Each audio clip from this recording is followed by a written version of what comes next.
Welcome back to All This Math. This is Professor Parker, and for this lesson, we're going to talk about solving radical equations. Solving radical equations.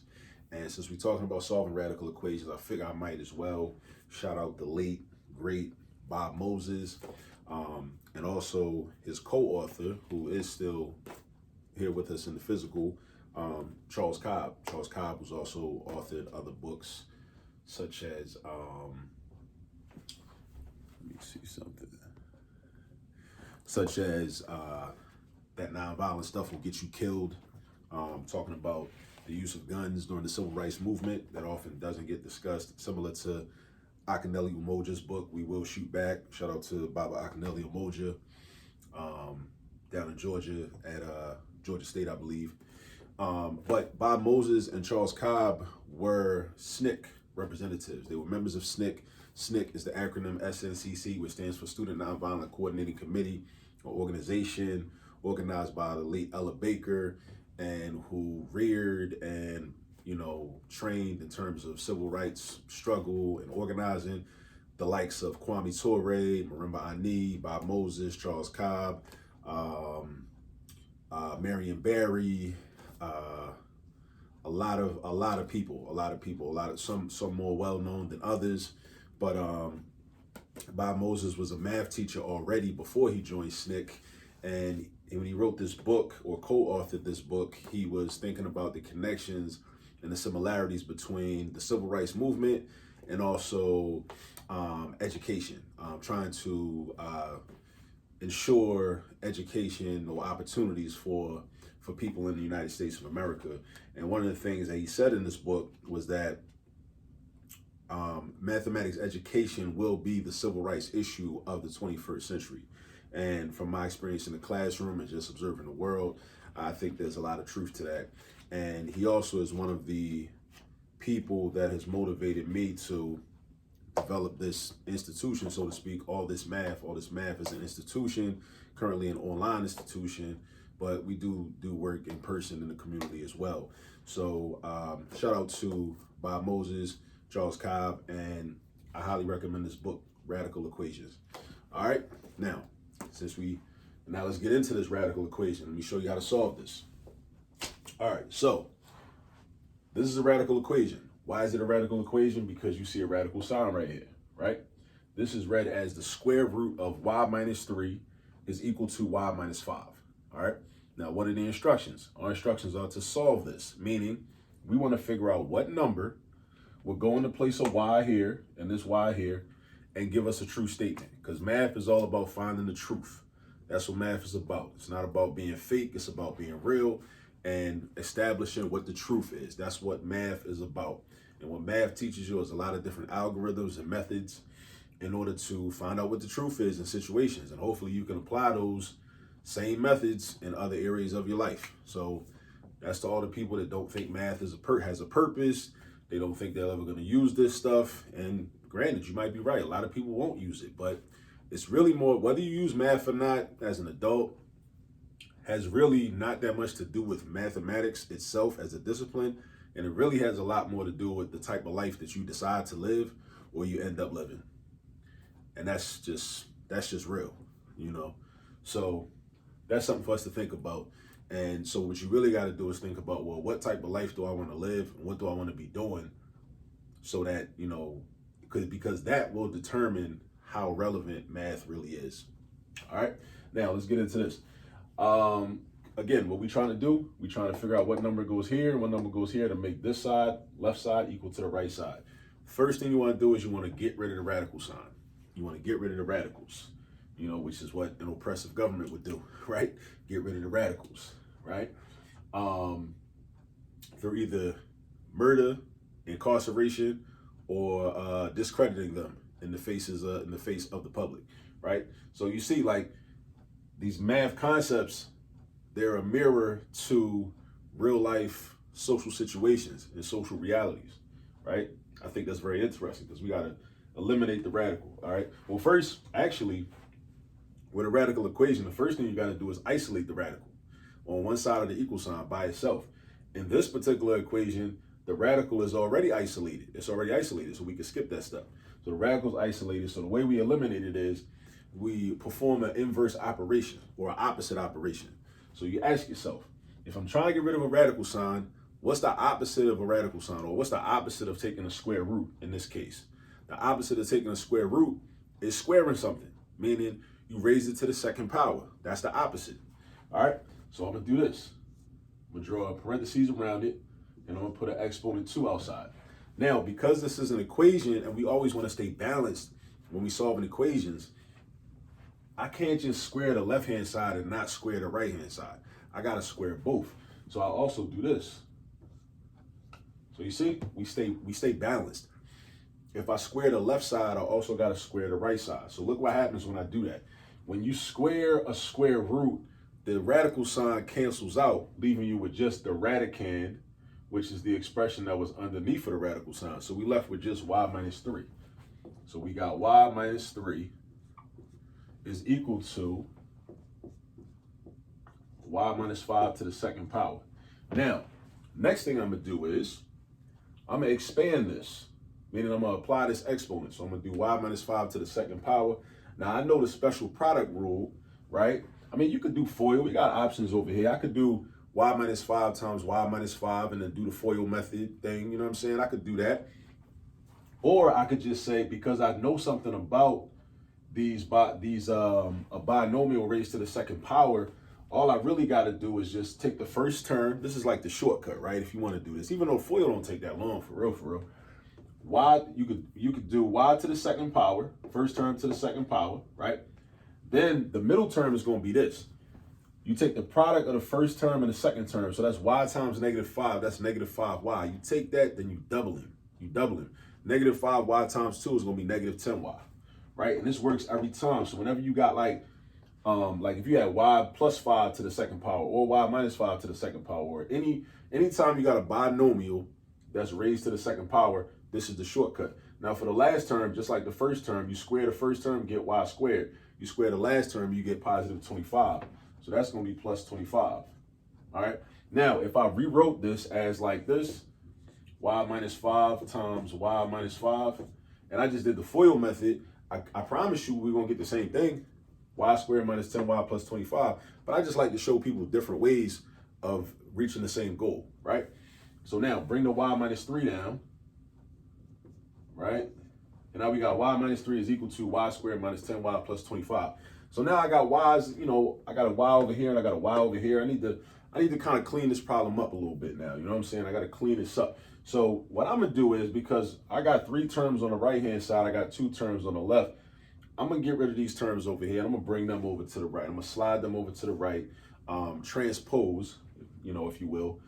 So what I'm going to do is minus y over here, minus y over here.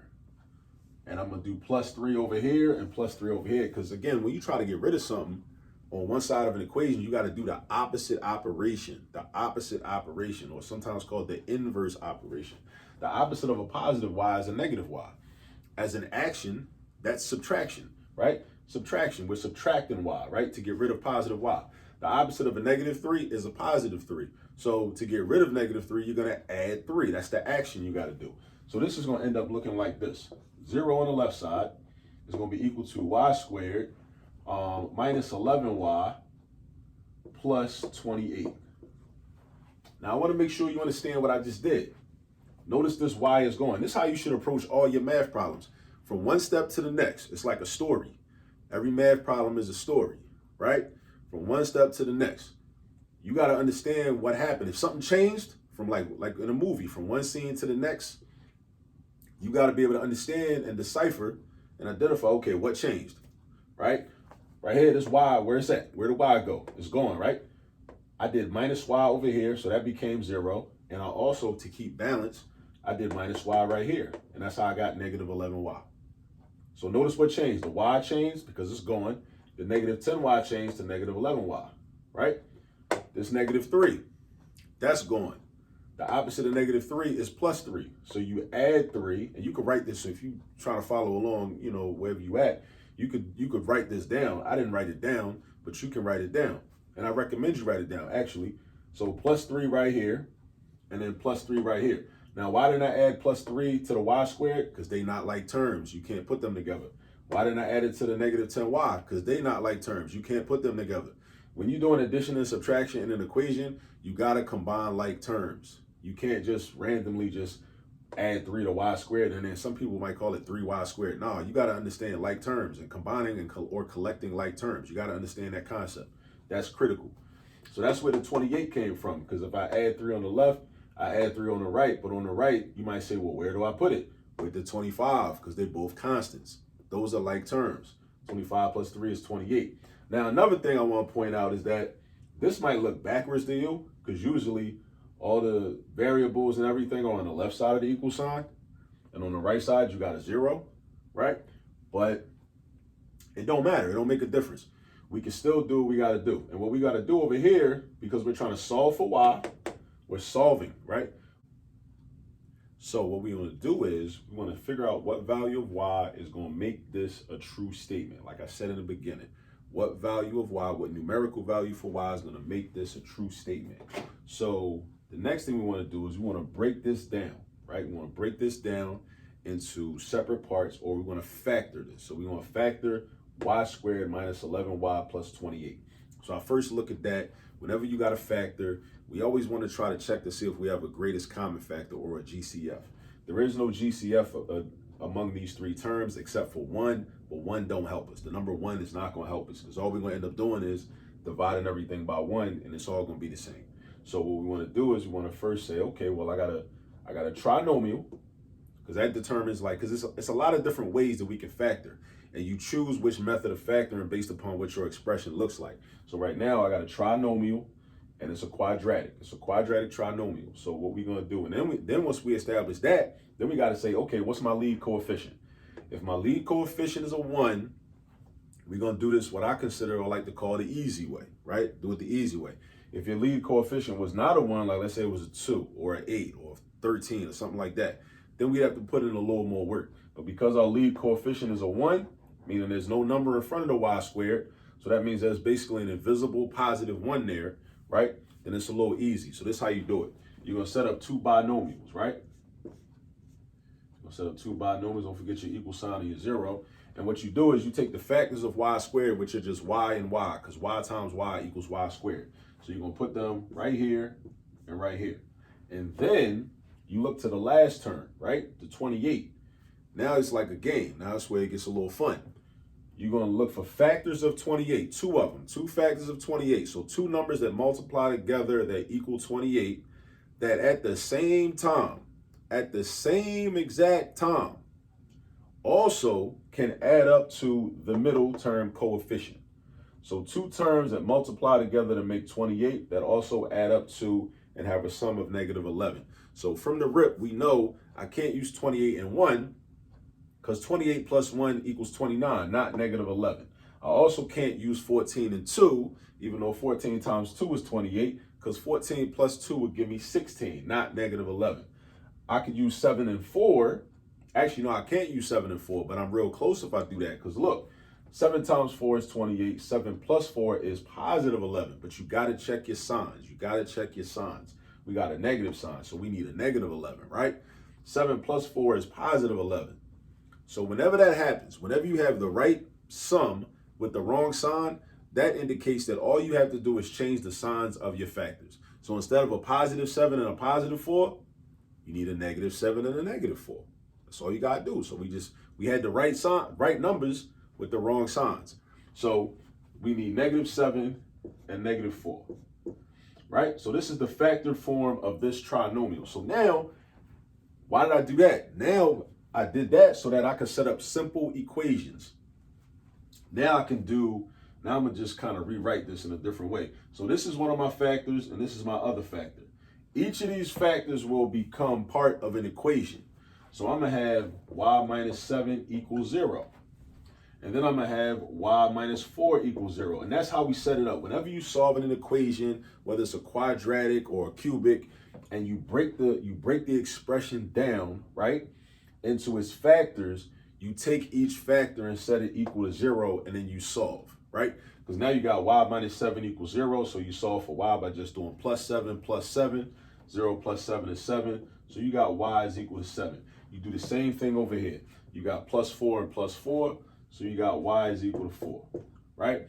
Y equals 7, y equals 4. But you got to be careful because we got to check for something called extraneous solutions or extraneous roots, which means that that actual root or that solution is like, it's kind of like what Dr. King said, and later what Fred Hampton echoed. Chairman Fred Hampton out in Chicago in the Black Panther Party said, you know, you don't want to have solutions that don't solve, answers that don't answer, and explanations that don't explain. So an extraneous solution is like a solution that don't solve, because watch what happens. When you take the number and plug it back into the original equation, it does not give you the true statement. It does not keep it real. It does not give you a true statement. So that means you got to throw it out. Even though mathematically we did everything correct, step by step, but sometimes that happens. Sometimes you do everything right and you still don't get the right outcome. That's life. It happens in life. It happens in math. All right. So let's check to see. So if I take the 7 and I check that, I go to the original equation. And remember, originally, we didn't have an exponent 2 and an exponent 2. We just had the square root of y minus 3 is equal to y minus 5. So plug the 7 in, you got 7 minus 3. 7 minus 3 is 4. What's the square root of 4? That's 2. Then you go over here to this side, 7 minus 5 is also 2. So 2 does equal 2. So that's real. That's real. So we good with y equals 7. So y equals 7, we good. That's good money, right? Let's see what happens with 4. What's 4 minus 3? 4 minus 3 is 1.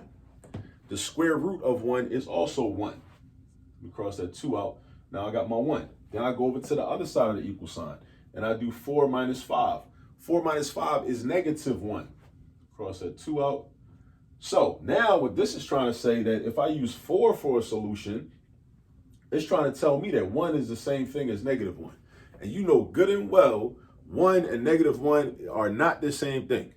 You know good and well they're not the same thing. Like if somebody try to tell you, like, listen, you having $1 versus you owing me $1 is the same thing, that's not the same thing. That's not the same thing, right? So you got to understand that. So because of that, this is what we call an extraneous root or an extraneous solution. It's extra, right? It's invalid. It's no good. It's no good. So our only solution is 7. 7 is the only number in the universe that will make this a true statement. All right? And that's a little something on extraneous solution. So the moral of the story in terms of that really is also like, always check your work. So because the student that goes through all these steps gets down here and start to feel good about themselves and say, oh, y equals 7 and y equals 4. I'm done. Box him up. Go on to the next problem. You're going to get the problem wrong because you didn't check your work. Because in reality, there's a 7. Y is equal to 7. In reality, y is equal to 7, but y does not equal 4. You would only know that if you checked your work. So you got to check your work at all times. All right? So we're going to stop right there. These are radical equations, and definitely get some more practice, because you can use this video as a guide, but you master it by practicing on your own. You got to practice on your own. All right. So ask your teacher, ask your professor for more practice, even more on top of the homework that he or she might have given you, you know, or go do your own research, do your own due diligence, go online, find some sample problems on solving radical equations. All right. And get to practicing so you can master the skill. All right. So you do that, and I'll get my clicker. All right. So you do that, and I'll catch up with you on the next video. All right. Peace.